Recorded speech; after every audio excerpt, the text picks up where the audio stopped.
মানুহক ঘৰটো উটি গৈছিলে বানপানী উটি যোৱাৰ পিছত দ্বীপ আছিল উটি যোৱাৰ পিছত তেখেতে এটা তেল ডিপোত আশ্ৰয় লৈ আছিলে এছাৰ তেল ডিপোত আশ্ৰয় লৈ থকাৰ পিছত যেতিয়া তেওঁ নিজৰ মাটিডোখৰলৈ গৈছে সন্দেহযুক্ত বাংলাদেশী মিয়া মুছলমানে তেখেতক সোমাব দিয়া নিদিয়া কেইজনৰ নাম হৈছে আবিদুৰ ৰহমান, চেলিমুৰ ৰহমান, হবিবুৰ ৰহমান, মকবুল ৰহমান, মুজাম্মিল ইছলাম। তেওঁ নিজকে সাংবাদিক বুলি কয়।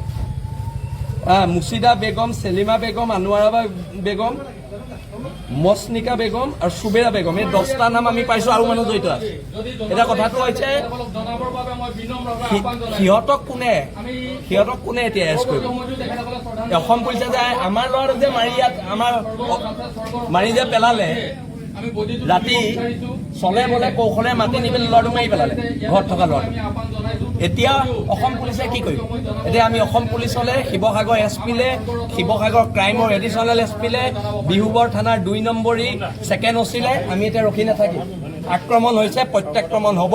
অসম আৰক্ষী আজি বীৰ লাচিত থানাত তাণ্ডৱ ৰূপ দেখা পাব শিৱসাগৰত।